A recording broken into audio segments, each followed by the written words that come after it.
Chapter 1. The Waking. You wake in the middle of the night, though you cannot say why. It is not a dream that rouses you. Your mind holds no images, no fragments of half-formed stories. It is not a sound either, at least not one you can remember. Yet your eyes open, wide and alert, as though something has nudged you into awareness. The room is still, too still.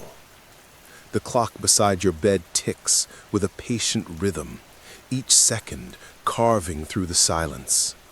You stare at the ceiling first, tracing the faint cracks and shadows the moonlight paints. You listen for the ordinary sounds, pipes settling, branches scratching against the window, but none come. It is the silence that unnerves you most, the sense that the entire house is holding its breath. You turn your head, slowly, as though compelled by something unseen, and then you notice it. The corner.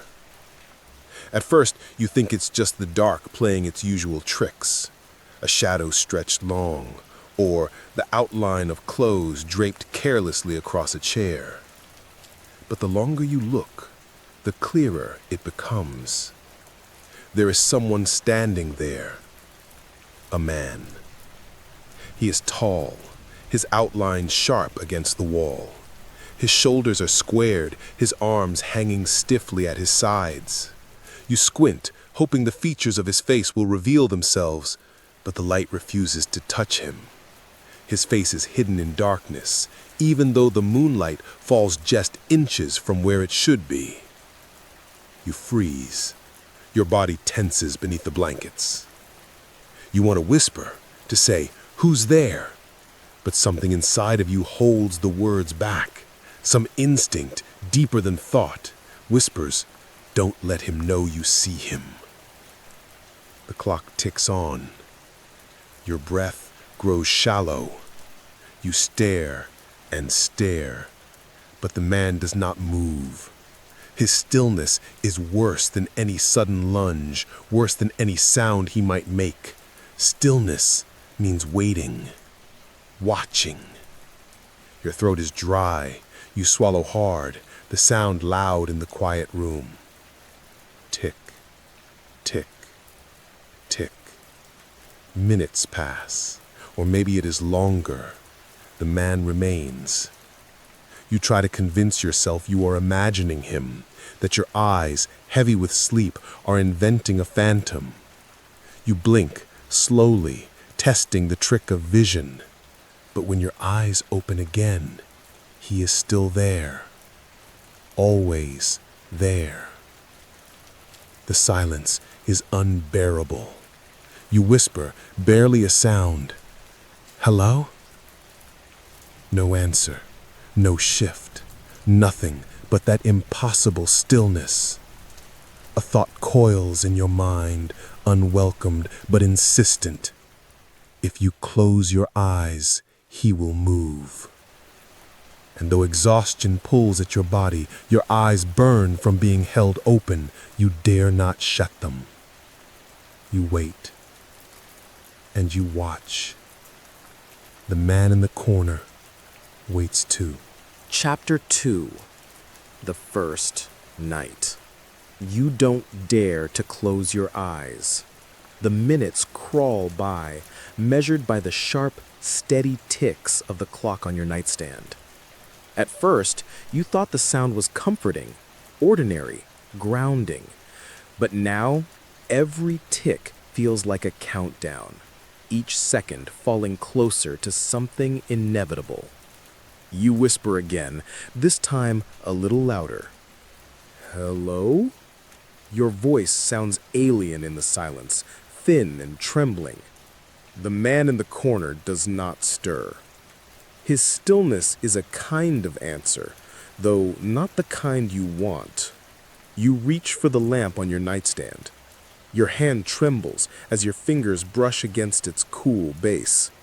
The part of you that still clings to reason says, if I switch it on, the corner will be empty. It's only a shadow. You'll see, and this will end. You flick the switch. The bulb flickers, dim and uncertain. Then the light steadies, spilling golden across the walls. You whip your gaze to the corner. Empty. The man is gone. Your heart slams against your ribs, but relief comes with it, thick and dizzying.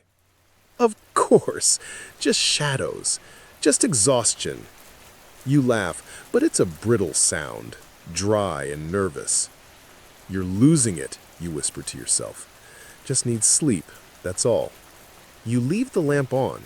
You tell yourself it's because you don't want to trip if you wake again. But the truth sits heavy inside you. You don't trust the dark. Not tonight. Eventually, your eyelids droop. You sink back into the pillow, your body surrendering to fatigue. The lamp's glow warms the room, and your thoughts scatter. Sleep drags you under. But not for long. You wake again hours later, groggy and disoriented. The lamp is off. You frown. In the darkness, you're certain you left it on. You reach out, flick the switch again. Nothing. The bulb is cold, dead. And then you hear it. A sound from the corner. Not movement, not breath. Something else. A low, deliberate scrape, as though nails drag slowly across the wall. Your heart stops. You grip the blanket, fingers clenching tight. You don't want to look. You don't want to see what waits there, but you can't help it. Your eyes find the corner. He's back. The man stands exactly where he was, tall and rigid. Only this time, his head is tilted, slightly, as though he knows you're watching.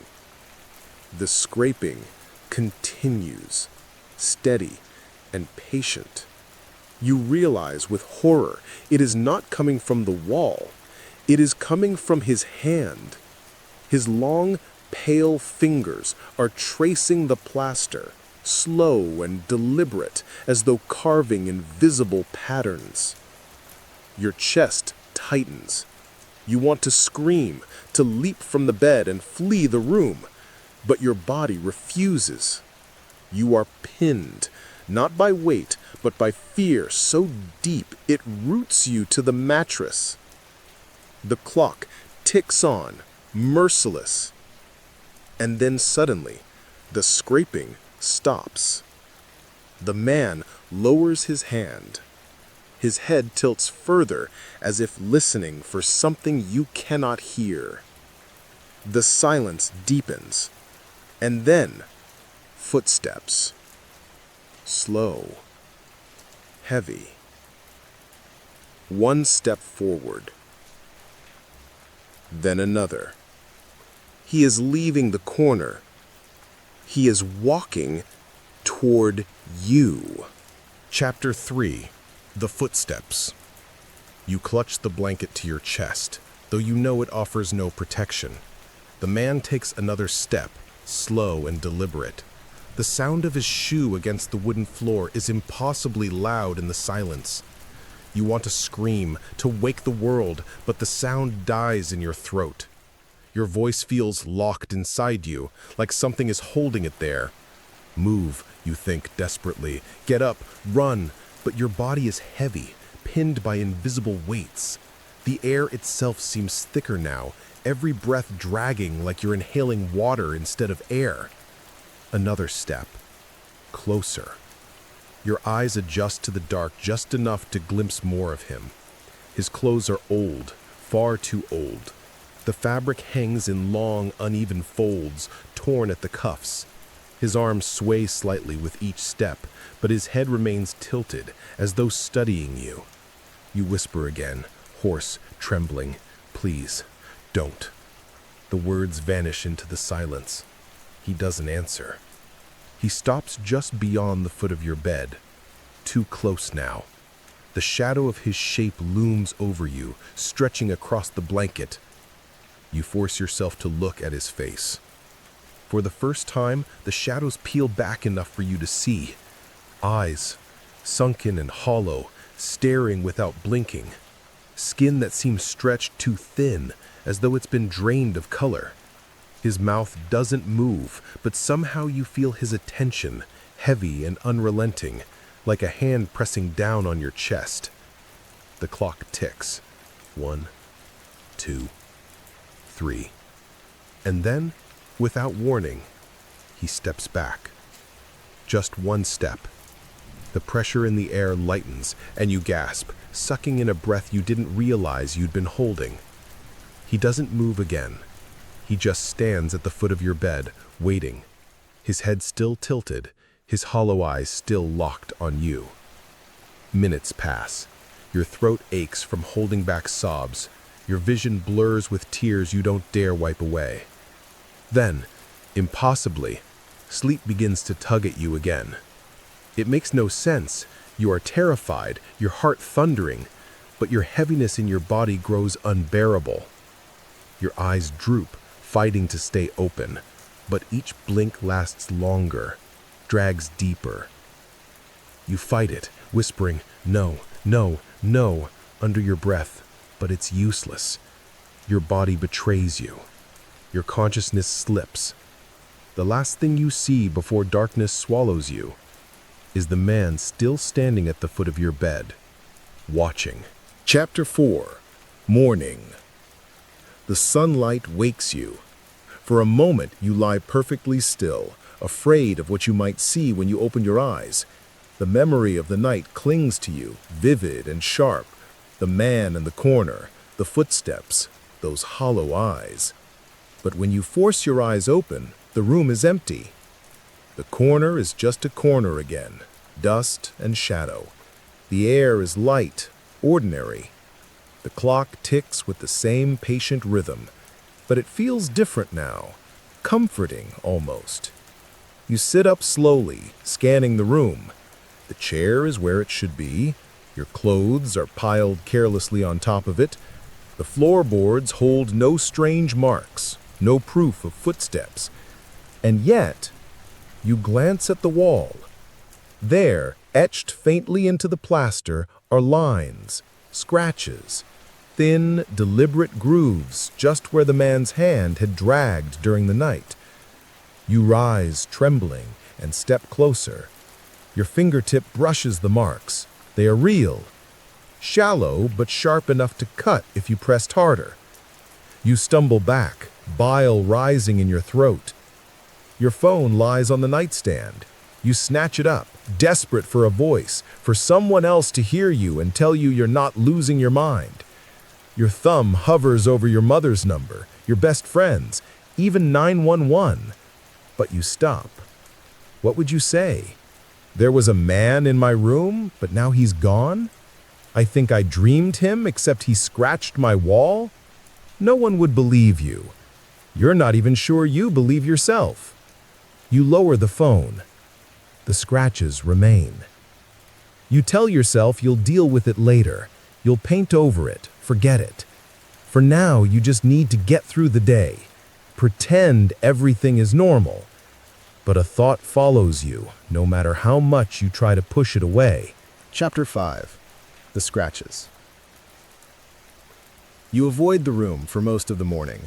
You shower, you dress, you make coffee, and you pretend that life is normal.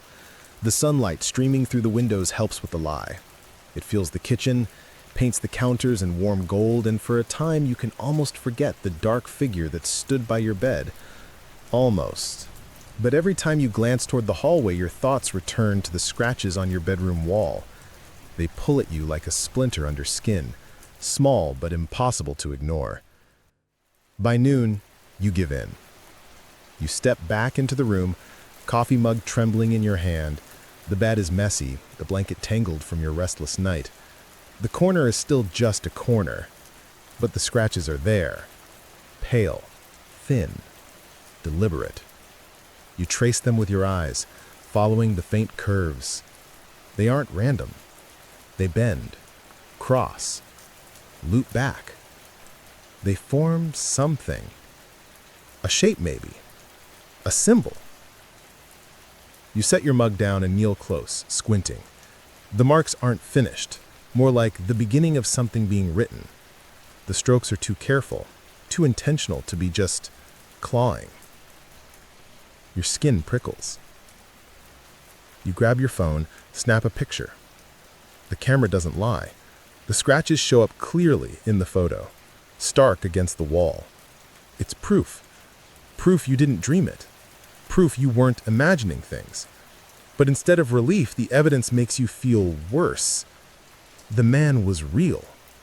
And if he was real, then where is he now? Your phone buzzes suddenly in your hand, making you jump. A message from your best friend, Clara. Coffee later? I'm dying to escape work. My treat. You stare at the message, then at the scratches. For a moment, you imagine yourself telling her everything, showing her the photo, watching her face pale as she realizes it's not a joke. But then you picture the other outcome, the laughter, the gentle teasing about your overactive imagination. You've always been the one who jumps at scary movies, who hates walking home alone at night. You pocket the phone without replying. You'll handle this yourself, somehow. But the wall waits, patient. The unfinished symbol seems to twist in the light, as though mocking you. Chapter 6. The Voice. That night, you leave every light in the house on. The hallway, the living room, the kitchen, each bulb burns against the dark. Your bedroom lamp, too, with a fresh bulb screwed in tightly. You double-check the switch, tap the shade to be sure. It glows warmly. This time, you tell yourself, he won't come back. But as the hours stretch on and midnight creeps near, the heaviness in your body grows familiar. You lie in bed, staring at the ceiling, fighting sleep. Your eyelids twitch, begging to close. The clock ticks. Your head lolls once, twice, and then you hear it. A whisper. At first, you think it's the wind threading through the trees outside. But the sound grows clearer, closer. Look. The word brushes against your ear, too close, as if someone is leaning right beside you. You flinch, sit up sharply, but no one is there. The room is empty. The corner holds only shadow. Your heart races. You clutch the blanket, listening. Look. The whisper comes again, soft and coaxing, drawn out like a lullaby. You glance at the lamp, still burning bright. But the shadows in the corner seem deeper now, thicker somehow, as though light cannot reach them. Look. Your breath trembles. Against all sense, against every instinct screaming don't, you turn your head fully toward the corner. And he is there. The man, standing exactly as before, tall and stiff, his head tilted, his hollow eyes locked on you. The lamplight should banish him, reveal him fully, but no. He stands untouched by it, his face still half shrouded. The whisper doesn't come from your ears now. It comes from him. His lips do not move, but the word spills into your mind, curling through your thoughts. Look. Your eyes dart to the wall. New scratches have appeared, longer this time, deeper. The symbol is growing, its shape clearer now, circular, with sharp edges crossing through it like a broken wheel. You scramble backward on the bed. Stop, don't. The whisper fills your skull, soft and insistent. Look. And your eyes, helpless, obey. Chapter 7. Clara. You don't sleep the rest of the night. When the first gray light of dawn filters through the blinds, you're still sitting upright in bed, blanket wrapped tight around your body, staring at the corner. The man is gone. The scratches remain. By morning, exhaustion makes your hands shake. You need someone, anyone, to see what you've seen, to tell you it's real. Or to tell you've gone mad. Either way, you need another set of eyes. You text Clara. "Coffee, please, now." She replies almost instantly. "On my way, you sound like death. Spill everything when I get there." When she arrives, you almost hug her too tightly. Clara is all warmth and easy laughter, her blonde hair tied messily back, a bag of pastries dangling from one hand. She frowns when she sees your face. "Whoa, you look like you fought a bear in your sleep." "I didn't sleep," you admit. She raises a brow, following you inside. "Okay, what's going on?" You hesitate, then lead her down the hall to your room. The scratches wait on the wall, faint in the morning light, but unmistakable. Clara squints. You did this." "No!" You snatch your phone, shove the photo at her. "Look, it wasn't there before. Then last night I saw, I don't know, him." "Him?" She folds her arms, skeptical. I swallow. The words taste foolish on my tongue. "A man, in the corner, just standing there, watching me. And when I turned the light on, he was gone. But when I woke again, the scratches were there." Silence. Clara studies your face, her usual playfulness gone.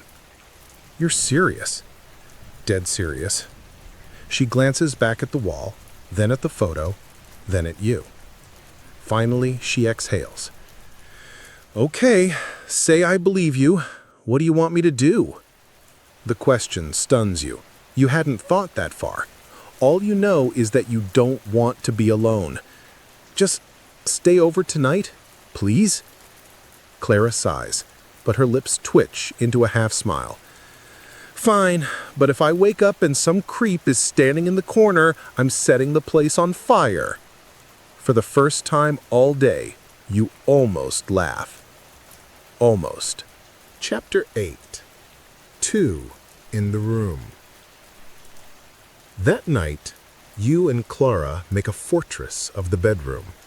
2 lamps burn, plus a string of fairy lights Clara insists on plugging in. She calls it vibes, but you know she's just trying to comfort you. The scratches on the wall are ignored, half hidden behind a stack of books she's pushed in front of them. "See?" she says, plopping onto the bed beside you. "No creepy shadows, no corner man, just us, carbs, and terrible TV." You smile weakly, but her confidence is contagious. For a few hours, the room feels almost normal again. You watch mindless sitcom reruns, eat half the pastries, and for the first time in days, you feel your shoulders loosen. Eventually, Clara yawns. "All right, freak, I'm passing out. If your corner boyfriend shows up, wake me." She curls up under the blankets, already half asleep. You leave the lights on. Midnight drags closer. You lie awake, heart thrumming with dread. The corner pulls at your gaze. Every time your eyes flick toward it, you expect to see him there, but the space remains empty. 1 a.m. passes. 2 a.m. You almost dare to believe it. Maybe Clara's presence is enough to keep him away. Maybe he only comes when you're alone. Then, a sound. The scrape. Your blood runs cold. Slowly, you turn your head. The scratches on the wall deepen right before your eyes. The books Clara stacked slide aside as though pushed by an invisible hand. Pale fingers emerge from the shadows, dragging deliberate lines into the plaster. You slap Clara's arm. "Wake up! Wake up!" She jerks upright, groggy. What is... Her voice dies. Her eyes lock on the corner. The man is there. For the first time, someone else sees him. "Oh my God!" Clara whispers. The man tilts his head watching her now, and in that moment, you realize something chilling. He doesn't just want you. He wants whoever looks. Chapter 9. The Denial. Clara doesn't scream. You almost wish she would. The sound might shatter the silence, break the impossible moment hanging in the air. Instead, she stares. Her eyes are wide, her lips trembling, but no sound comes out.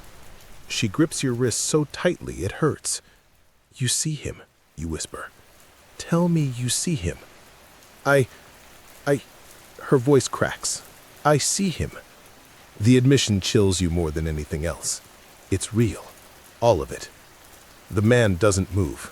He only stands in the corner, his head tilted in that same awful angle, his hollow gaze fixed on Clara now. His pale fingers rest against the wall, hovering just above the scratches. What is he?" Clara asks, her voice thin. "I don't know," you whisper. She squeezes your wrist harder. "Turn on more lights." All the lights are already on. As if to mock you, one of the fairy bulbs flickers and dies. Then another. The room dims, shadows stretching. "No, no, no!" Clara mutters, fumbling for her phone. She swipes at the screen, shining the flashlight toward the corner.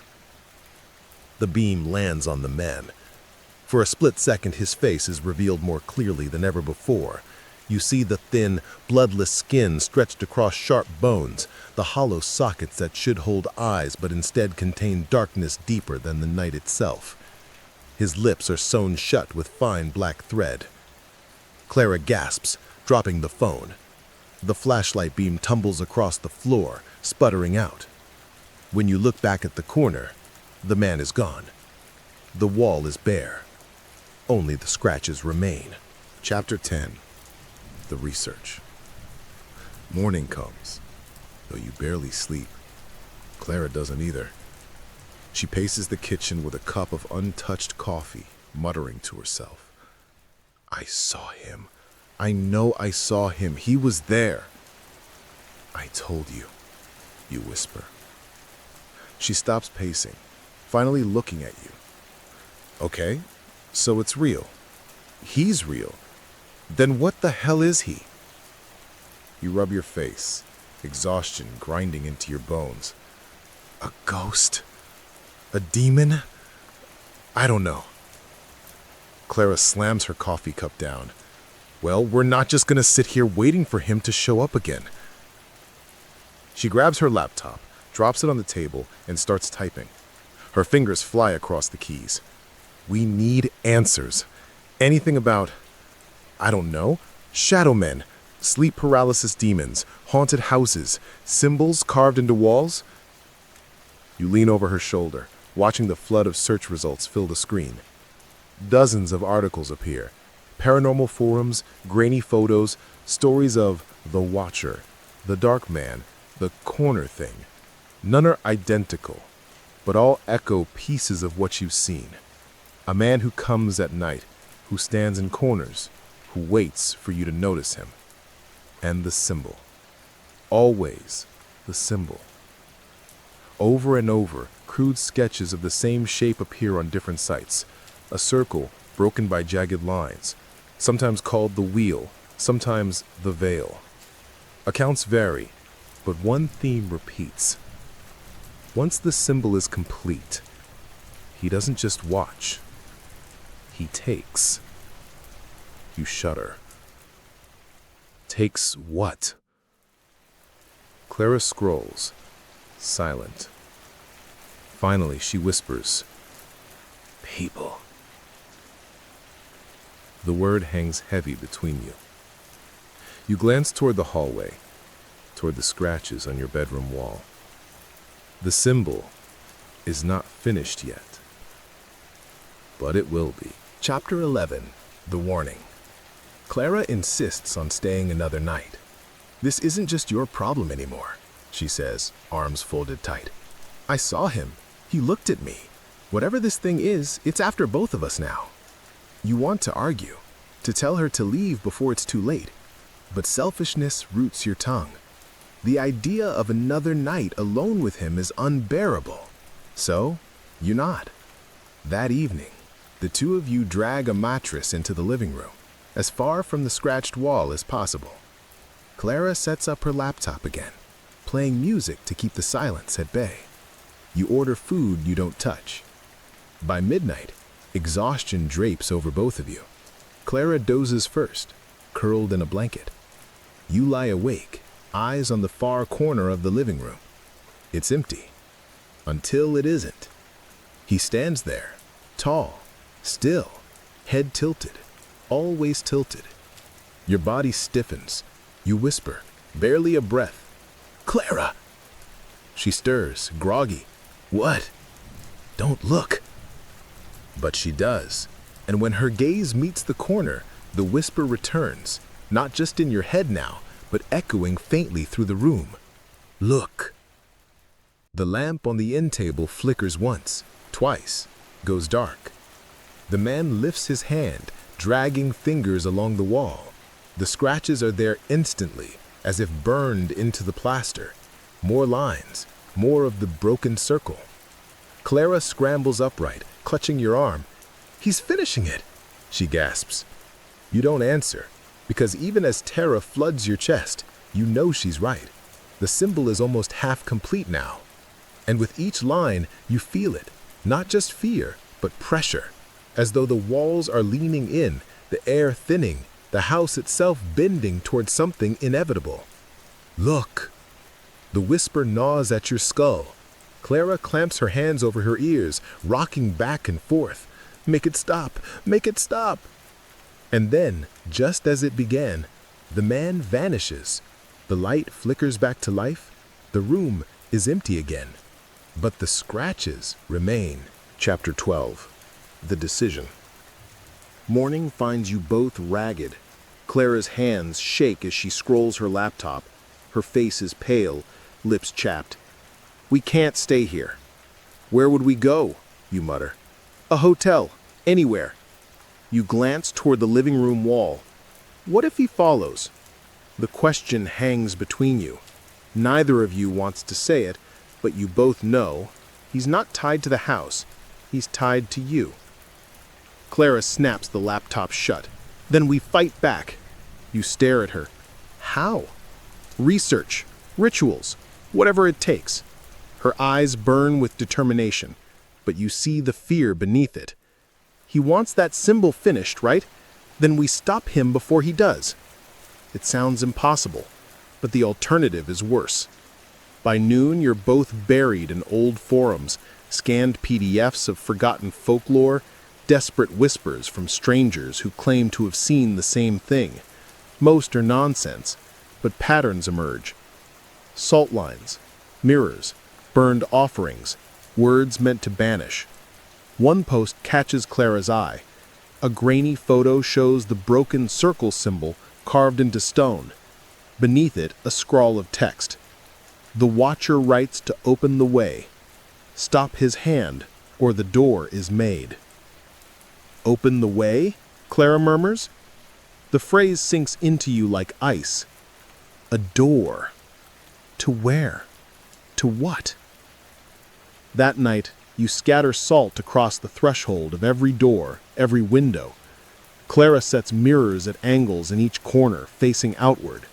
She mutters words she found online, prayers stitched together from half a dozen sources. When you crawl into bed, surrounded by light and salt and mirrors, you almost believe you've done enough. But in your chest, dread whispers otherwise. The Watcher is patient. The symbol waits. And the night is coming. Chapter 13. Salt and Mirrors. The house smells faintly of salt. Every windowsill, every doorway, every crack in the floor has been lined. You and Clara step carefully, mindful not to disturb the powder. "Feels like we're trying to trap a cockroach," Clara mutters, though her voice wavers. The mirrors gleam in the corners, propped at angles, catching reflections of reflections. They make the rooms look larger than they are, fragmented and strange. Wherever you turn, you see yourself watching yourself, endless pairs of eyes. Clara insists it will help. If he thrives on shadows, mirrors scatter them. They confuse him. Salt seals him out. You nod, but doubt clings to you. The watcher has never been stopped by locked doors or bright lights. Why should Salt be any different? Still, that night, you both feel a sliver of hope. You fall asleep in the living room, backs pressed together, lamps blazing. For the first time in days, you dream. But the dream is wrong. You're standing in your bedroom.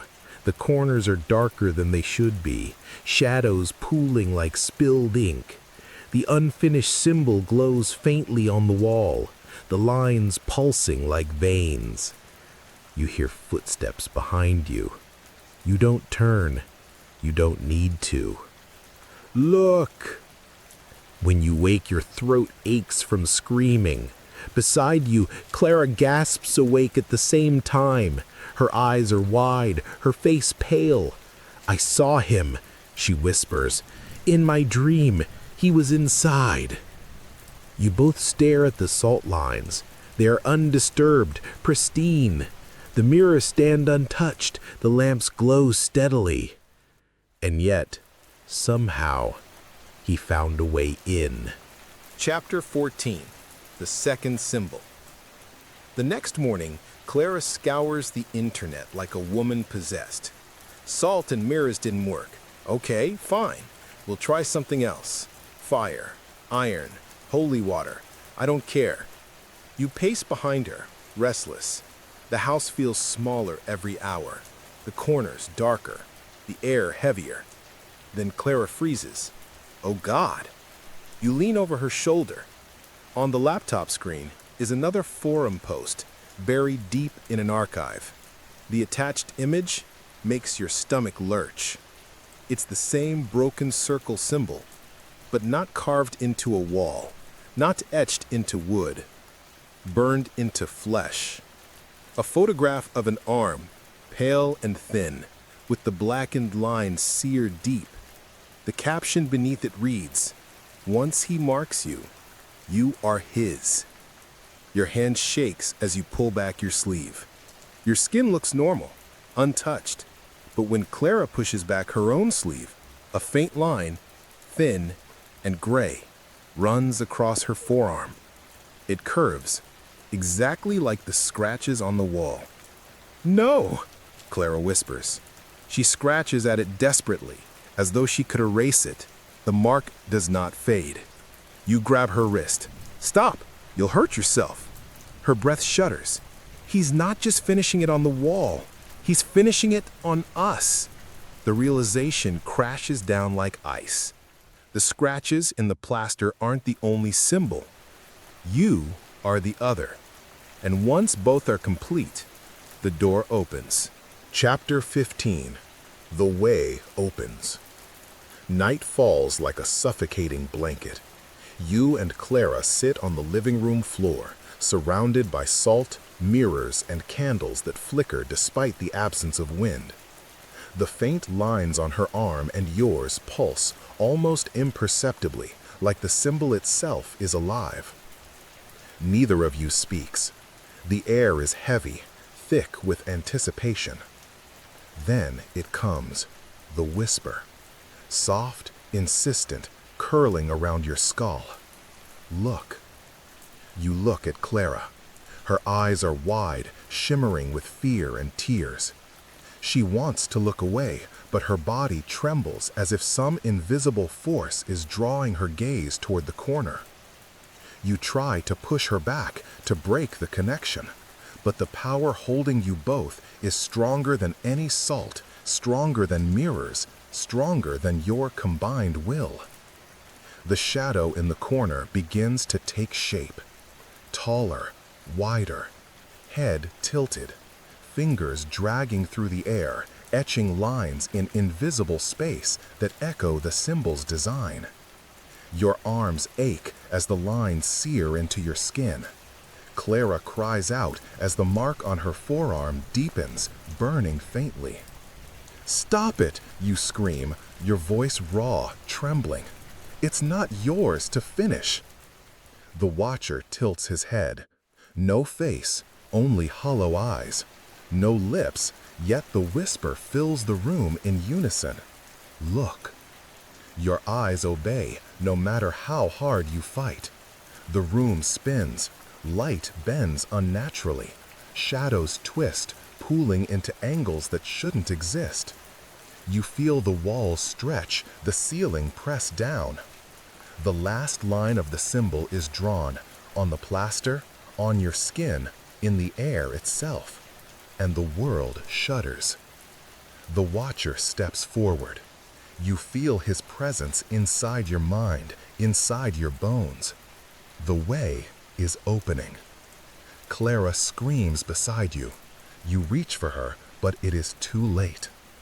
The last thing you see before darkness swallows you is the man's hollow gaze, closer than ever, staring through the unfinished boundaries of your world. And the whispers continue. Look. The house is silent once more, save for the faint, impossible ticking of a clock that should not exist. The corner waits, always waiting.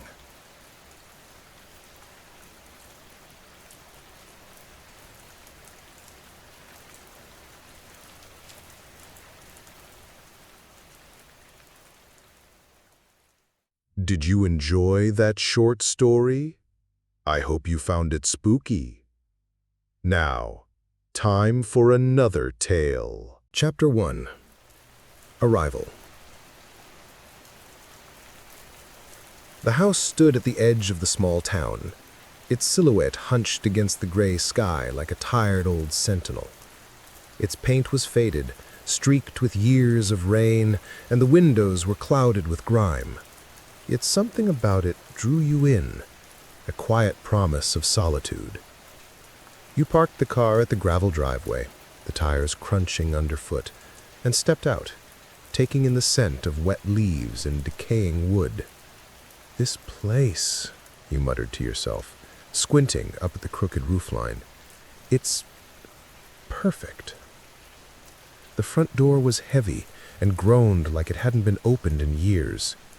Your keys rattled as you found the lock, and with a reluctant push, the door gave way. Dust danced in the sunlight, slanting through the cracks in the blinds. The air smelled faintly of mildew, of old paper, of something almost metallic you couldn't place. You dropped your bag near the entrance and began exploring. Each room had its own personality. The living room had a fireplace with blackened bricks, a few old chairs that sagged as if bearing memories. The wallpaper was peeling, revealing layers of past paint in muted blues and yellows. Footsteps echoed oddly, and you wondered if the floorboards were uneven or if the echo was different somehow. "This is going to be my little sanctuary," you said aloud, as if speaking to the house itself. A place to think, to write. The kitchen smelled of rust and dampness. Cabinets creaked when you opened them, and you found a few old utensils coated in dust. A small dining table stood in the center, its surface scarred with rings of long-forgotten mugs. You ran your hand along it, the wood cool under your fingers, and for a moment you thought you heard a soft exhale behind you. Turning sharply, there was nothing, just the window letting in the wind, rattling the leaves outside. You shivered, more from anticipation than fear. "I'm alone," you said, forcing yourself to smile. "It's just an old house. Nothing more." Yet, as the darkness settled, a subtle sensation pricked at the edge of your awareness. The house wasn't quite silent. Not entirely. Somewhere deep within its walls, there seemed to be a presence, patient and still. And as the darkness settled, you swore you heard a faintest whisper, barely audible, as if carried on the wind through the cracks of the old siding. "Hello."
Chapter 2. The First Night. Night fell quickly, the sky turning a bruised purple, then deep black. The wind outside had grown sharper, rattling the loose shutters and sending dry leaves tumbling across the driveway. You sat on the edge of the bed in the main bedroom, a cup of tea warming your hands, trying to shake the lingering unease from the day. "I'm just tired," you murmured, forcing a smile. "Old house, new place, nerves."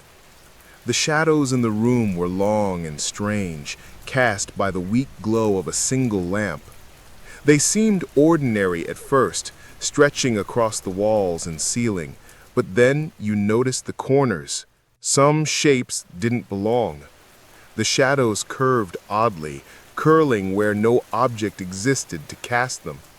You blinked, rubbed your eyes, but they didn't vanish. A soft sound, almost imperceptible, drew your attention. At first, you thought it was the wind, a faint, rhythmic sigh through the old beams. Then you heard it clearly. "Hello." Your heart skipped. You froze, gripping the mug tighter. The voice was soft, like a breath just behind your ear, yet the room was empty.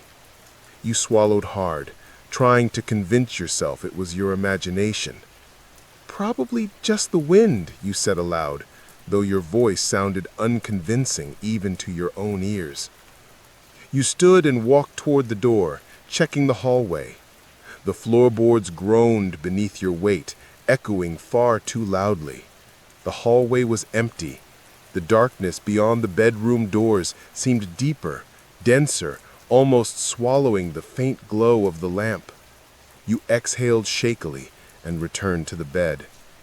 Sitting back down, you opened your laptop, hoping the hum and light would keep the unease at bay. You tried to focus on a blank document, typing a few notes about the house, the floors, the peeling wallpaper. But every few minutes, a soft creak made you look up. Floorboards that shouldn't have moved, or the sound of a door gently swinging open somewhere upstairs. Then a whisper again, closer this time. "I'm watching." Your blood ran cold. You spun around, but the room was still empty. You noticed the shadows again, darker now, stretching toward you in slow, deliberate movements. They weren't cast by the lamp or the moon. They seemed to pulse, reaching for the edges of the room. Heart hammering, you stood and switched on every light. Some flickered, but most held, cutting the shadows into ragged fragments. You called out, your voice trembling. Is anyone there? Hello?" Silence answered, then a soft, mocking sigh drifting through the air like smoke. "Not anyone, just me." You grabbed a notebook from the bedside table, scribbling down the words, trying to ground yourself in reality. "Maybe if I write it, I can prove I'm not losing my mind," you thought. Hours passed in a haze of nervous pacing and whispers that never fully formed into words, but always hovered at the edge of hearing. You finally curled under the blankets, lights blazing, pretending to sleep. The shadows lingered in the corners, patient and still. Somewhere deep within the house, behind the walls, something watched, waiting. And as sleep finally tugged at your eyelids, a final whisper brushed your ear. "Good night. I'll see you soon."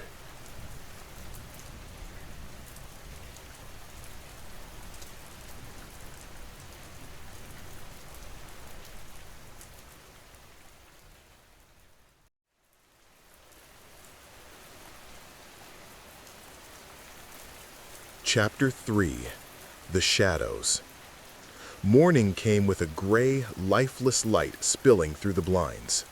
You woke stiff and tense, the memory of whispers lingering at the edge of your mind. The bed felt different, heavier somehow, as if something had lain there beside you. You shook it off, telling yourself it was just a dream. But the evidence in the house suggested otherwise. The bedroom door, which you were certain you had closed the night before, was ajar. The chair near the desk, positioned neatly in the corner, was now slightly turned. And on the floor, a small pile of dust had shifted, forming a faint line leading toward the hallway. "Okay, I'm imagining things," you muttered aloud, pacing. "It's an old house. Dust moves." You decided to document everything, pulling out the notebook from the bedside table. The pen scratched across the page as you wrote, "Shadows move, whispers at night, floorboards creak when no one is walking." The act of writing helped, at least for a moment, but as you reached the middle of the page, a subtle movement in the corner of your eye froze you. The shadow near the far wall had shifted. It wasn't tied to the lamp or window. It elongated, curling in a way that defied logic. It felt aware. "What are you?" you whispered, your voice trembling. No answer, just the faintest rustle, like fabric brushing against floorboards. You took a cautious step toward the wall, and the shadow recoiled, then spread along the baseboard, reaching toward the hallway. By afternoon, you had explored every room again, checking for drafts, for sunlight angles, for any logical explanation. There was none. Every time you turned your back, the shadows subtly changed. An arm of darkness stretching slightly farther, curling upward as if studying you. "What are you?" you whispered, your voice trembling. No answer, just the faintest rustle, like fabric brushing against floorboards. You took a cautious step toward the wall, and the shadow recoiled, then spread along the baseboard, reaching toward the hallway. By afternoon, you had explored every room again, checking for drafts, for sunlight angles, for any logical explanation. There was none. Every time you turned your back, the shadows subtly changed. An arm of darkness stretching slightly farther, curling upward as if studying you. You called a friend, hoping to hear a rational voice. "I swear it's the house," you said, pacing in front of the window. I don't know. I feel like someone's watching me." On the other end, your friend chuckled nervously. "Watching you? It's a house, not a horror movie. Maybe you're just tired." "Maybe," you admitted, though your stomach nodded. "But I think it's more than that." By evening, the atmosphere shifted. The lamp in the living room flickered wildly, then went out, leaving the space drenched in shadows. The air grew colder, carrying the faint metallic scent you hadn't noticed before. You shivered, pulling your sweater tighter. Then came a sound, a soft, deliberate tap on the wall behind you. You froze. 1, 2, 3 taps, slow and deliberate. You spun, but there was no one, only the shadows stretching toward you, pulsing faintly, as if breathing. You spoke aloud, trying to ground yourself. "I'm not afraid. I know you're here, but I won't let you scare me." A whisper followed, almost intimately, chilling in its intimacy. "You don't have a choice." Your hands shook as you wrote Chapter 4, The Wait. The next morning, sunlight seemed thin and weak, barely warming the wooden floors. You awoke with a start, the blankets tangled around your legs, and an odd heaviness pressed against your chest. For a moment, you thought it was just a nightmare, a lingering shadow of sleep, but the pressure remained. Sitting up, you glanced around the room. Nothing moved. The air smelled faintly of iron, like blood or wet soil. You shivered and swung your legs over the edge of the bed. The weight lifted as soon as you touched the floor, leaving a hollow emptiness behind. "Okay," you muttered, rubbing your eyes. "That wasn't real." But the evidence told a different story. On the bedside table, the notebook had flipped open on its own. The pen was lying nearby, as if it had been dropped mid-sentence. The words you had written last night, "I'll wait, always," were still scrawled in hurried letters. And beneath them, fresh words appeared, uneven and jagged. I never left. Your heart leapt. You scanned the room, half expecting someone or something to emerge from the shadows. The air was still, but thick, heavy, almost tactile. Later, while making tea in the kitchen, you felt it again. A cold draft brushed your neck, though every window and door was closed. You spun around. The room was empty, but the shadows pooled unnaturally in the corners, stretching along the floor as if seeking you. "Stop it," you whispered, voice trembling. "I know you're here. I don't know what you are, but I can't let you." A faint, almost playful sigh cut you off. "Let me what?" The sound made the hair on your arms rise. It wasn't loud, but it carried weight, presence, intent. You gripped the counter, knuckles white, staring into the corner of the room where the shadows seemed darkest. That night, sleep became a battle. You pulled every blanket around yourself, propping pillows as barriers. The house groaned around you, floorboards creaking in impossible patterns. And then the weight returned, pressing on the bed beside you, cold and suffocating. You tried to speak, reasoning aloud. "I won't give you power over me. You don't exist." But the whisper came, low and deliberate, almost against your ear. "I exist because you see me." Your breath caught. Every instinct screamed to flee, yet something rooted you in place. The air was thick, almost liquid, pressing against your skin. You felt a faint brush against your arm, a touch soft, deliberate, ice cold, and you jerked away. The shadows on the walls pulsed in response, like they were alive, watching, learning. Hours passed in mere silence. Every time you tried to close your eyes, you felt it shift beside you, an invisible presence. Chapter 5. The Mirror. By the 5th day, the house no longer felt empty. It felt aware. Each step you took echoed strangely, as if following its own rhythm, as if the floorboards themselves were observing. You tried to rationalize it. Old houses are quirky. Uneven floors, drafts, settling beams. Nothing more. But rational thought was growing fragile. Shadows moved differently now, curling and stretching even in broad daylight. The air felt heavier near certain corners, the faint metallic scent lingering. And then you noticed it, the mirror in the upstairs bedroom. It hadn't been cracked when you arrived, or at least you thought it hadn't. But now a thin line ran through its surface, jagged like a fault in the earth. You stepped closer, brushing your fingers against the cold glass. The reflection stared back at you, but something was off. Your movements lagged slightly, almost imperceptibly, like the reflection had a moment of its own. You raised your hand, and the image mimicked you too slowly. A shiver ran down your spine. Okay, that's just my imagination. Lag, light, fatigue. Yet as you turned away, you caught it again. The reflection lingered a moment longer than it should have, watching. And then, just when you thought it was gone, it smiled. Not you. Something else. You stumbled back, heart hammering, and the shadows in the room seemed to twist toward the mirror.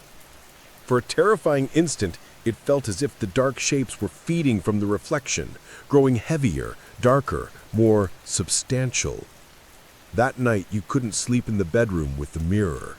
You carried a mattress downstairs, dragging it into the living room, surrounded by lamps. The shadows were still there, pooling in the corners, moving with a sinister fluidity, but the bright lights kept them fragmented, weak. Even so, the whispers didn't stop. You can't hide. You see me. I see you. You tried calling a friend again, voice trembling. I think something's wrong with the house, with me. The shadows, they move, and the mirror... There was a pause on the other end. "Are you sure you're okay?" your friend asked cautiously. "Maybe take a day off, get some sleep. Stress?" "No," you interrupted, voice rising. "It's not stress. I don't know what it is, but it's real. The mirror, my reflection changes. It watches me. The line went dead, static, and then silence. You dropped the phone, staring into the darkness around the living room. Chapter 6. The Voice Knows. By the sixth night, exhaustion had settled into your bones. Every muscle ached from pacing, from sleepless hours, from the tension of being watched. You had tried to rationalize, tried to flee, tried to call a friend, but the presence was patient. It had no need to rush. It could wait. You were curled on the mattress in the living room, lights dim but flickering with anxiety, notebook open. Your pen scratched furiously across the pages. Observations, sketches of shadows, diagrams of the mirror and its distortions. Yet, even as you wrote, a subtle voice threaded through the quiet, soft enough to be mistaken for your own thoughts. "You're tired. You shouldn't fight me." You froze, hands suspended above the paper. That wasn't your thought. It was deliberate, external, coaxing. Your stomach nodded. "No, you're not real." "I am," it replied, faint and almost gentle. "I've always been here. I know you. I see you." Your breath caught. You thought back to small moments over the past week, the shifted dust, the altered shadows, the cold weight on the bed, and realized with a jolt that it had observed you from the very first night. Every habit, every routine, every movement. The air thickened, heavy and moist, pressing against your skin. The shadows on the walls pulsed in rhythm with your heartbeat. You tried to reason. "It's learning from me, yes, but it can't leave the house." Then the whispers became suggestions. "Stand. Go to the upstairs bedroom. Look in the mirror." A surge of panic coursed through you. The idea was horrifying, but strangely compelling. You shook your head, whispering aloud, "No, I won't. I can't." "You can," it said, sharper this time. "You want to, don't you?" The shadows stirred in response, writhing along the walls, reaching, pulsing. Your hands shook violently. You grabbed a chair and pressed it against the doorway to the stairs, as if a piece of furniture could keep something that didn't exist out. Hours passed. You tried to sleep, tried to ignore it, tried to convince yourself it was just a hallucination born of isolation. But the voice was relentless, threading into your mind, repeating your own private thoughts before you had spoken them. "You're afraid. I know you're afraid. But afraid is useful. Afraid keeps you here. Afraid keeps me here." You whispered to yourself, voice trembling, "Stop. I won't." The shadows in the corner of the living room thickened, folding in on themselves, coalescing into a vaguely human shape. Your heart pounded. It was not fully formed, no, not yet. But it mirrored your posture, your tension, your fear. "I know you," it breathed. "Every thought, every dream. You cannot hide, you cannot escape." You pressed your hands over your ears, shaking, whispering into the dark, into the air that now felt solid. "I won't let you control me. I won't." The learning. By the seventh day, the house had become a maze of unease. Each room seemed subtly different from the last time you'd been there. Objects were never exactly where you remembered leaving them. Books turned face down. Chairs slightly angled. Curtains swaying when no draft existed. The shadows were no longer just in corners. They slithered along walls, stretched across ceilings, and occasionally pooled in the middle of the floor like dark liquid. You began to realize something terrifying. The house was learning. It observed your habits, your fears, your attempts to escape. Each night it tested you. Every morning, small changes in the environment reminded you of its presence. The first overt act came during breakfast. You poured coffee into a mug and set it down on the table. When you turned back, it had slid toward the center of the table, as if nudged by unseen fingers. A chill ran down your spine. "No, not real," you muttered, but your voice lacked conviction. Later, you tried to distract yourself by cleaning, moving boxes, anything to reclaim a sense of control. But as you carried a box upstairs, you glimpsed a shadow dart across the wall behind you, faster than a blink. The hairs on your arms stood on end.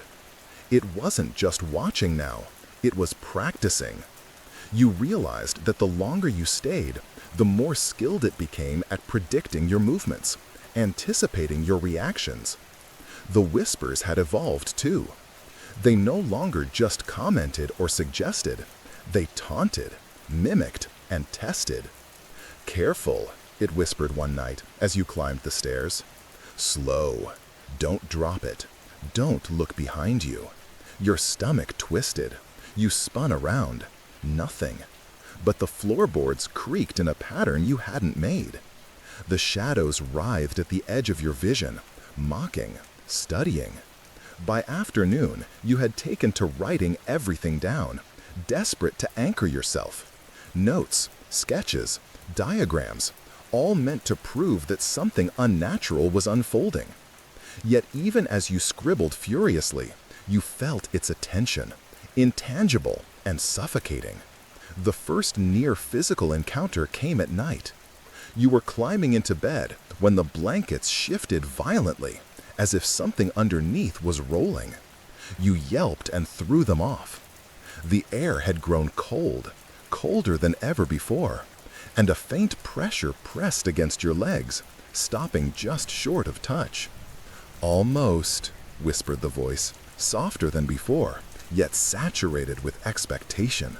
"So close. Keep still. Don't resist." You bolted upright, heart hammering. The shadows along the walls throbbed, folding inward, as if alive. They had learned the rhythm of your fear, the timing of your breaths, the hesitation in your movements. And they had begun to manipulate your environment with precision. A window that had been closed swung open on its own. A chair that had been in the corner now blocked the bedroom door. Small things, subtle things, each designed to remind you that the house, and whatever lived within it, was in command. You realized with a sickening clarity, resistance only sharpened its focus. Fear fed it. Observation empowered it. And every attempt at normalcy. Chapter 8. The Isolation.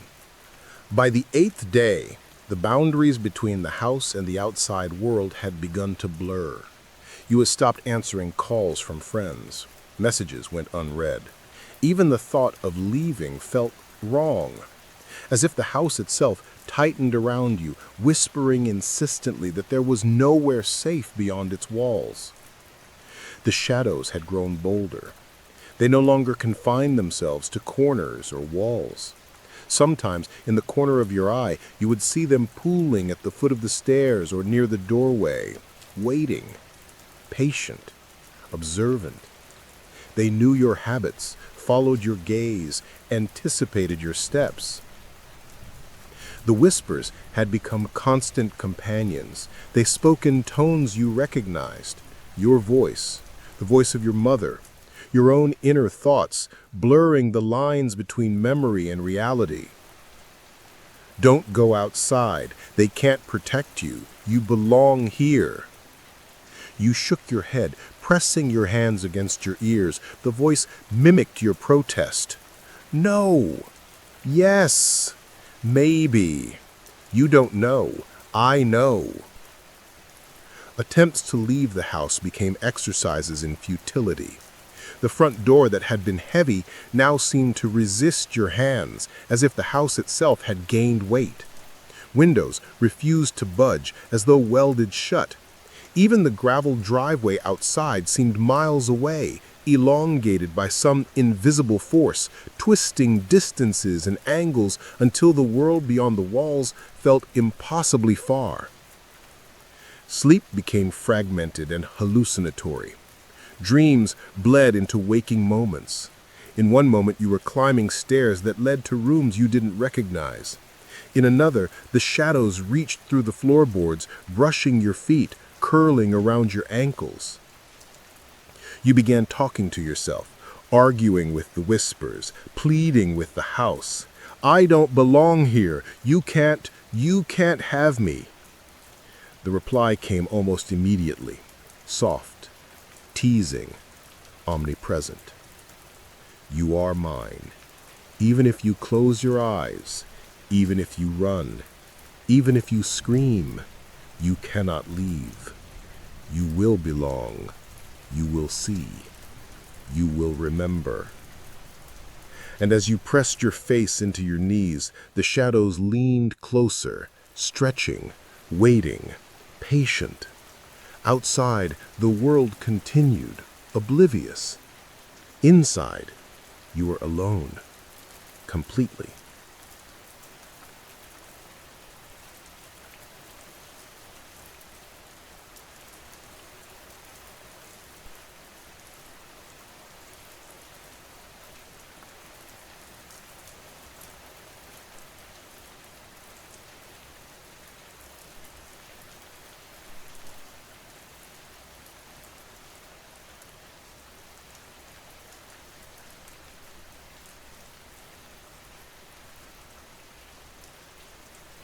Chapter 9. The First Contact.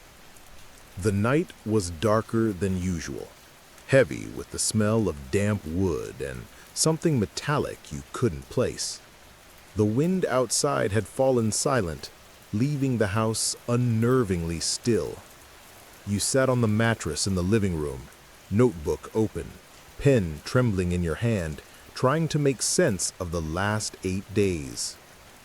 The shadows had grown bold, moving with a purpose that no longer felt accidental. They pooled in corners, stretched along walls, and occasionally reached toward the center of the floor, where you sat, frozen and aware of every breath. Then it happened. A sudden pressure against your shoulder, cold and firm, caused you to gasp and spin around. Nothing was there. But the shadows responded. One of them lifted from the corner, twisting into a vaguely humanoid shape. It hovered in the periphery of the lamplight, its form hazy, but undeniably watching. "Do not be afraid," it whispered, soft but certain, almost intimate. You froze, gripping the edge of the mattress. What do you want?" The shadow pulsed, writhing slowly. "I want you to see me, to remember." A faint breeze brushed across your skin, though every window was closed. You flinched as something unseen traced a finger along your arm. The air smelled of iron, of soil, of something you couldn't name, and it pressed closer, almost tangible. "I've waited," it said, voice threading into your thoughts. "Every night, every hour, watching, learning. I am patient." You stammered, "Why me? Why this house?" "Because you can see me. Because you feel me. Because you fear me." It pulsed, stretching, and the shadows around the room rippled like liquid. The floorboards beneath you seemed to shift imperceptibly, tilting your balance. You stumbled, catching yourself on the mattress. "Do not resist," it whispered. "Resistance is unnecessary." The air grew colder, and the pressure increased. You could feel the weight of its presence pressing into your chest, wrapping around your limbs, testing the boundaries of your skin. It was not violent, yet, but it was deliberate, a patient study of your reactions. I won't, but the shadows responded instantly. One dark limb of shadow reached toward the notebook, flipping it open. The pen lifted from the page as if guided by invisible fingers. Words appeared in uneven, jagged letters. You belong. You always have. A shiver ran through you. The shadows swirled, the lamp flickered, and for the first time, the entity's form seemed almost complete, humanoid, yet featureless, hovering mere inches from... Chapter 10. The dreams begin. That night, sleep arrived reluctantly, heavy with dread and anticipation. The shadows in the corners seemed thicker, darker, pulsing gently as if in rhythm with your heartbeat. You tried to lie still beneath the blankets, clutching your notebook like a talisman against the entity that had made its presence undeniable. And then, as your eyes closed, the world shifted. You were no longer in the living room. The walls had melted into darkness, the floor beneath your feet soft and uneven, like walking on damp moss. Shadows stretched impossibly long, curling toward you from every direction. A voice whispered, familiar and intimate, threading through your thoughts. Welcome again. Sleep and see me. Your stomach twisted. You tried to move, but your limbs felt heavy, unresponsive. The shadows pulsed, writhing along the floor, walls, and ceiling, and the air smelled metallic, earthy, alive. You wanted to scream, but your voice did not emerge. Then the dream, or was it, shifted. You were standing at the top of the staircase looking down into the living room. The room was empty. Yet from the corners, shadows began to pool, rising slowly, forming vague shapes, indistinct, human-like, watching, waiting. You felt them learning you again, observing every hesitation, every blink, every breath. Do not resist, the whisper said, softer now, almost coaxing. I am patient. I know you. I see you. Even when you close your eyes. A sense of vertigo gripped you. You stumbled down the stairs, and the shadows followed, stretching, folding, reaching. The floorboards beneath your feet were uneven, shifting subtly with each step, making the descent feel endless. The walls seemed to breathe, pulsing in time with your heartbeat. And then the mirror appeared. It was not the mirror upstairs, but a new one, massive, filling the room with its cracked reflection.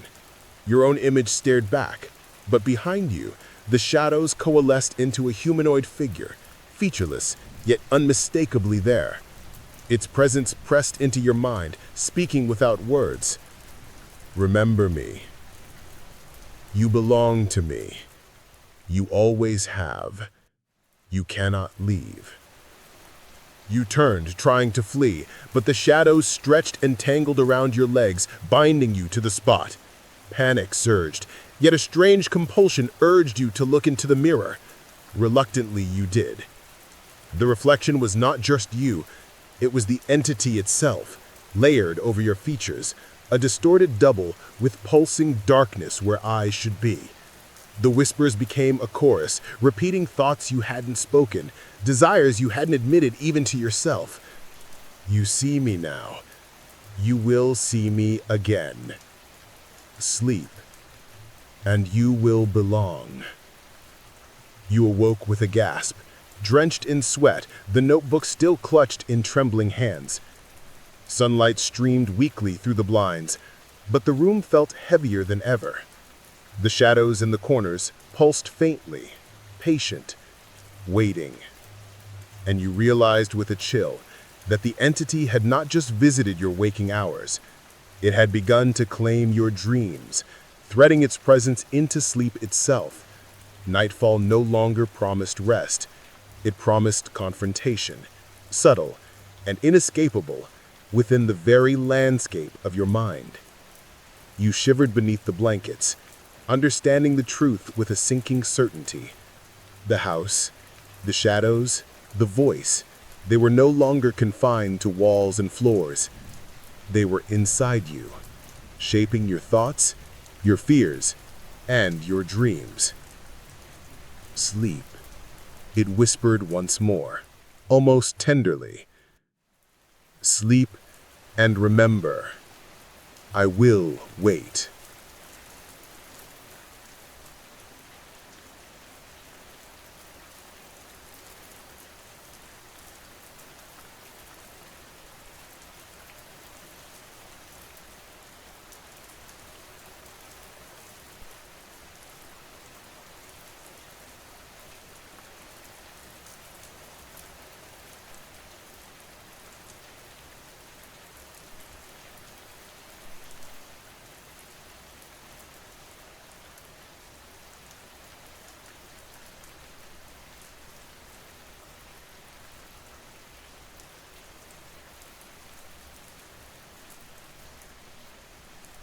Chapter 11.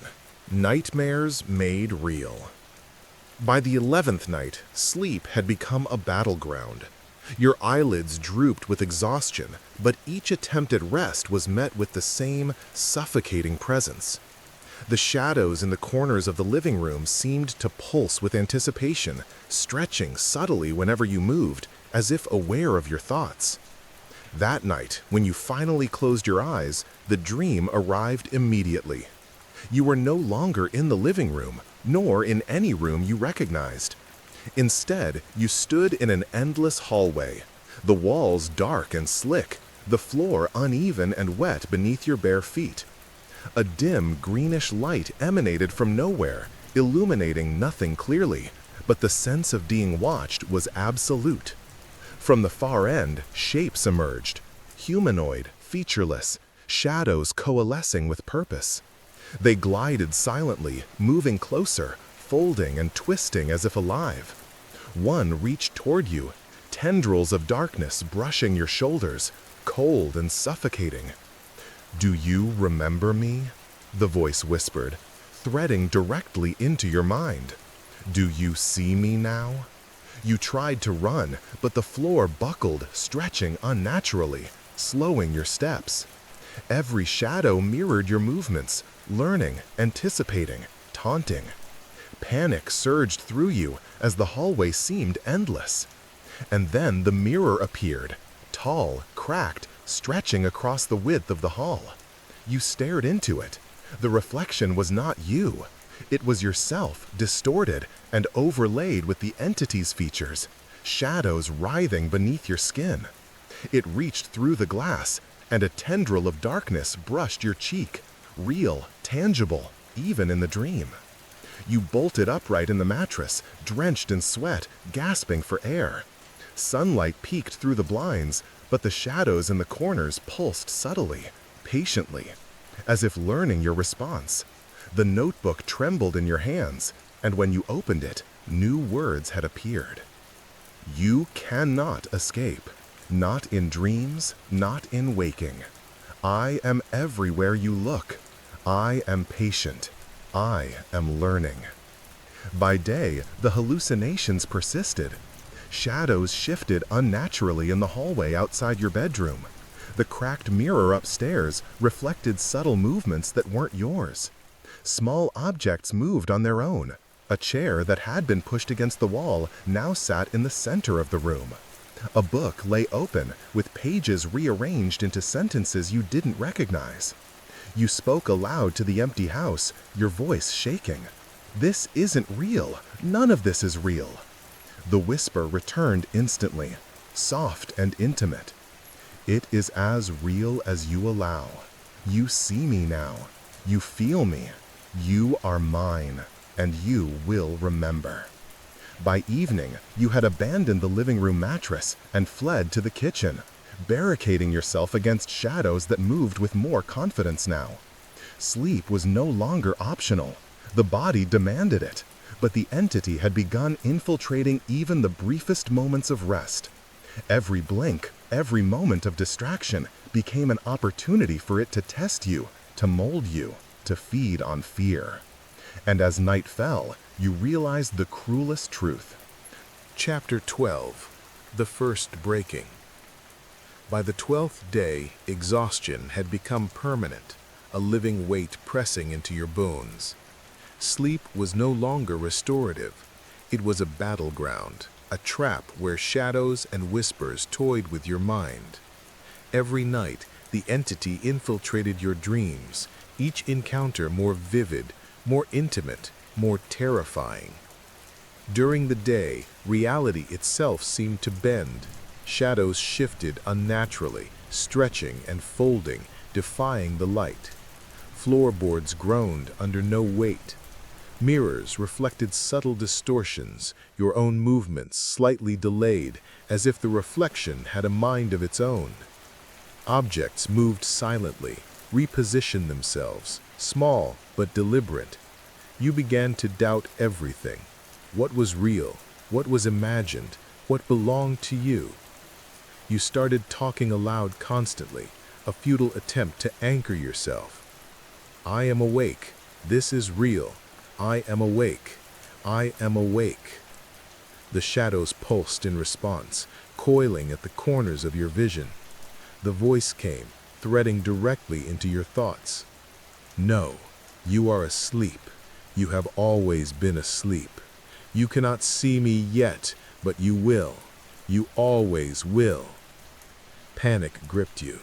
You stumbled through the rooms, notebook in hand, scribbling observations frantically.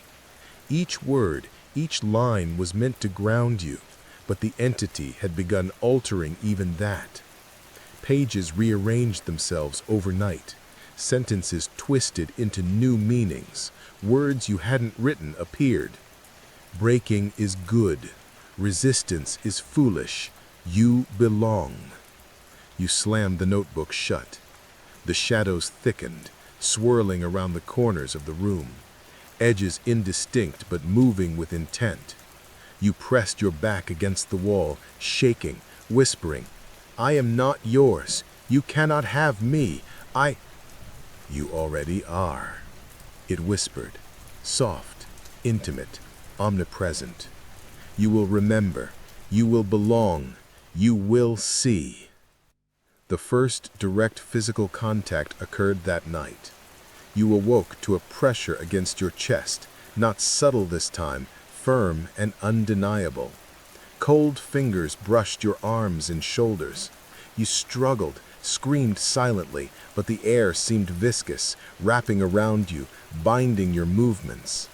The shadows leaned closer, coalescing into a form vaguely humanoid, tall and featureless. Its presence filled the room, pressing into your mind, threading through your thoughts, eroding the fragile boundary between self and entity. Breaking is necessary. Resistance only sharpens understanding. Sleep, and you will belong, it whispered. Your mind faltered, thoughts spinning. Hours, or was it minutes, passed in a haze of terror, uncertainty, and fatigue.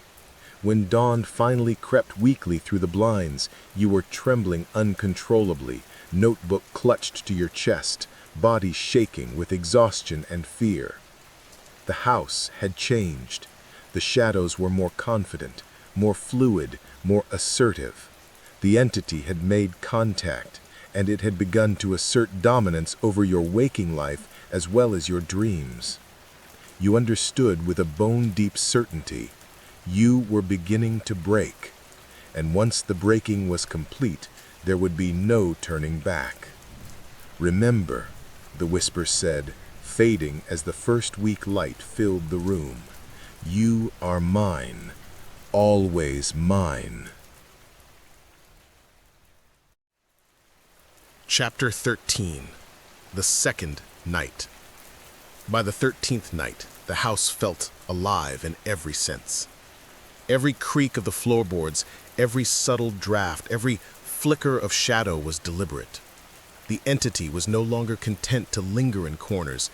It now manipulated the environment to keep you in a constant state of unease. You sat on the mattress in the living room, trembling, notebook open, words jumbled across the pages, shadows move independently, mirrors reflect, not me. Sleep is no longer safe. You wrote frantically, hoping that documentation could preserve a shred of sanity. Then the whispers began again, threading into your thoughts before you even realized you were hearing them. Look at the walls. Look at the doors. Everything is mine. You are mine. You always were. The shadows stirred. One of them rose from the corner, tall and humanoid, faceless.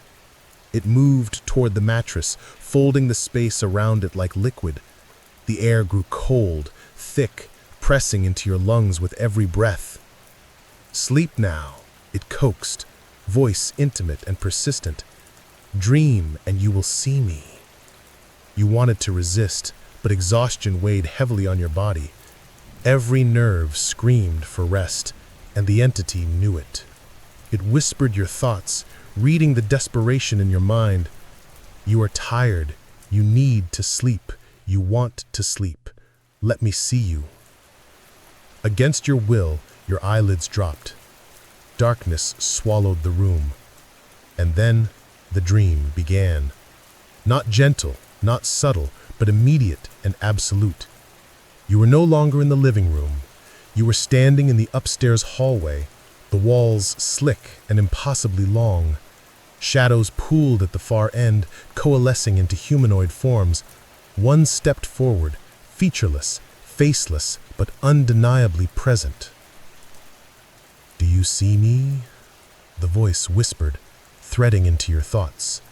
You always have. You always will. You tried to run, but the floor warped beneath your feet. Each step felt like wading through thick water. The shadows mirrored your movements, anticipating every turn, every hesitation. The walls pulsed as if breathing. The hallway stretched, elongated, becoming a maze of impossible geometry. A mirror appeared at the far end, fractured and cracked, reflecting yourself, but not the faceless figures hovering behind you. One reached toward you, tendrils of darkness brushing your shoulders, cold and suffocating. Panic surged, but the whispers continued, soft, coaxing. Sleep and remember. You are mine. You cannot leave. You cannot resist. You awoke abruptly, sweat soaking your hair, body trembling. The shadows in the corners of the living room pulsed faintly, patient and still. The notebook had shifted on the mattress, opened to a new page with jagged words you didn't remember writing. The second night is mine. You see now. You belong. You sat, huddled beneath blankets, realizing with sinking dread that the entity had begun using your dreams as another layer of its control. Sleep was no longer a refuge.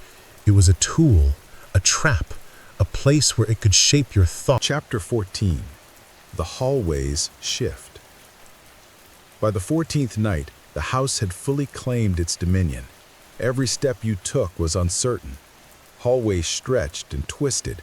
Doors led to rooms that had never existed, and shadows pooled where light should have reached. The air itself seemed alive, pressing against your chest, whispering in voices that mimicked your own thoughts. You stumbled through the living room, notebook clutched tightly, the pages filled with desperate, frantic scribbles. The entity had begun shaping reality itself, bending walls and floors, making space impossible to navigate. Each hallway looped back on itself. Each door opened into darkness or a mirrored version of the room you had just left. You cannot leave, the voice whispered, omnipresent. This house is mine. You are mine. You always were. Panic surged as you ran blindly down a corridor that seemed to stretch for miles. Shadows shifted at the edges of your vision, twisting into humanoid forms that mirrored your movements, anticipating your every turn. The house was no longer just a building, it was an organism, alive, sentient, and intent on consuming your mind. You tried to scream, but the walls absorbed sound. You pounded on doors that led only to empty space or mirrors reflecting distorted, faceless versions of yourself. The air smelled of iron and damp earth, thick with the presence of something patient and eternal. Then you saw it, the central hallway, impossible and infinite, lined with mirrors. Your own reflection stared back at you, but behind it, shadows moved independently, shaping themselves into grotesque, humanoid, faceless figures. One stepped closer, faceless, humanoid, pulsing with intent. The air around you grew icy, pressing in on all sides. "You see me now," the voice whispered directly in your mind. "You belong. You have always belonged. You cannot escape." You fell to your knees, clutching the notebook, trembling, realizing the full horror. The house was not just around you, it was inside you. Every step, every thought, every heartbeat had been observed, anticipated, and manipulated. The entity had learned you, shaped you, claimed you completely. You looked into one of the mirrors, and for a fleeting instant, you saw yourself as you had been before the house. Then the reflection shifted, and the shadows coalesced, consuming the image, folding you into the entity. A final whisper curled into your mind, intimate, patient, and eternal. "Welcome home. You are mine. Always." The lights flickered, shadows pulsed, and the house exhaled.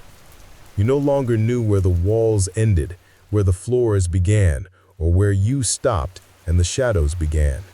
You were part of it now. The house had waited for you, learned you, and finally claimed you fully. Outside, the world continued, oblivious. Inside, the house waited, patient, eternal, and hungry. Its newest resident already woven into its darkness. And the whispers never ceased.